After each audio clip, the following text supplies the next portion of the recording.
Talent is God given. Be humble. Fame is man given. Be grateful.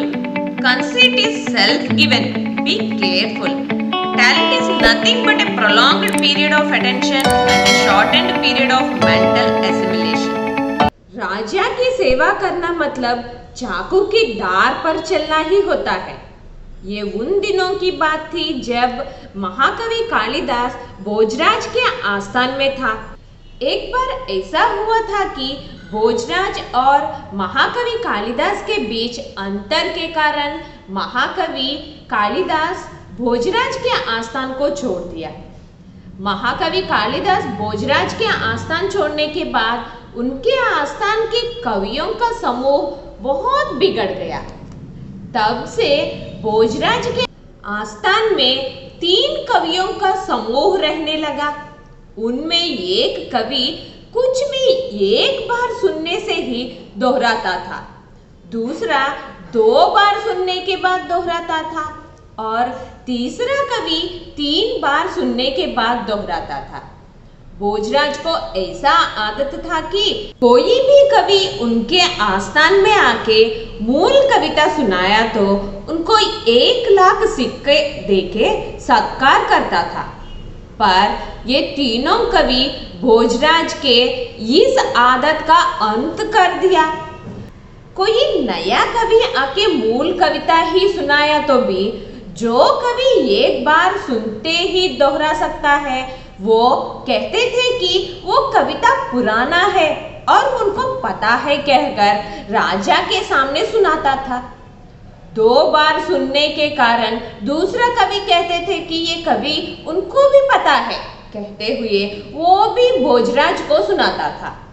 तब तक 3 बार कविता सुनने से तीसरा कवि भी पहले 2 कवियों के बातों से सहमत करते हुए वो भी कविता राजा के सामने सुनाता था। इन तीनों के बातों से भोजराज को लगता था कि वो मूल कविता नहीं है, जिसके कारण भोजराज के आस्थान में आए महाकवियों के अपमान हुए। एक बार भोजराज के आस्थान में अपमान हुए एक कवि कालिदास के तरह प्रतीत हुए। कालिदास छोड़ने के बाद भोजराज के आस्थान में कवियों का समूह बिगड़ना उस कवि से सुनके कालिदास को बुरा लगा। अगर वो आस्थान में रहता था तो ऐसा नहीं बिगड़ने देता था कहा और इन 3 कवियों को सबक सिखाने के लिए एक कविता बनाया और ब्राह्मण को बताया। ये कविता भोजराज के आस्थान में कहा तो जरूर भोजराज के आदर और सत्कार मिलेगा कहा कालिदास ने। जैसा कालिदास ने कहा वैसा ही वो कवि भोजराज के आस्थान गया और कविता सुनाने का अनुमति मांगे। राजा के अनुमति से सभा में सभी कवियों के सामने कालिदास ने जो कविता बताया वो सुनाया। उसका मतलब ये है कि हे भोजराज, लोकोपकारक नाम से 3 लोकों में प्रसिद्ध हुए आपके पिताजी मुझसे 90 करोड़ सिक्के उधार लिए। सभी कवियों इसके गवाह है, तो आप मेरे कर्ज वापस कर लो। अगर आपके कवियों को इस बात का अवगत नहीं तो कम से कम इस कविता के लिए 1 लाख सिक्के मुझे दो।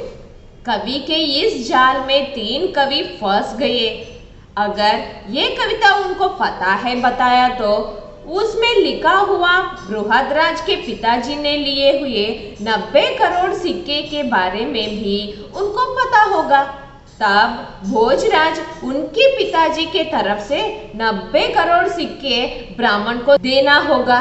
अगर 3 कवि उनको नहीं पता कहा तो ये कविता मूल कविता समझ के ब्राह्मण को 1 लाख सिक्के देना होगा।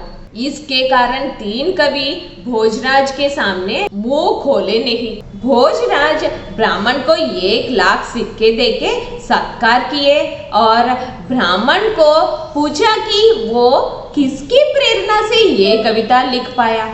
तब ब्राह्मण ने वो पहले भोजराज के आस्थान में मूल कविता कैसे सुनाया और वे 3 कवियों उनका कैसे मजाक किए भोजराज को बताया। ब्राह्मण ने ये भी बताया कि वे एक महाकवि से मिले जिन्होंने ये कविता लिख के दिए। भोजराज तब समझ गया कि ये 3 कवियों के शरारती के कारण बहुत महाकवियों का अपमान हुए थे उनके सभा में। ब्राह्मण के बातों से भोजराज निश्चित है कि ये मूल कविता कालिदास ही लिखा होगा। तुरंत राजा अपने सैनिकों को कालिदास के पास भेजा और अपने राज्य में स्वागत करके उनके आस्थान में पहले जैसे रहने का प्रार्थना किए।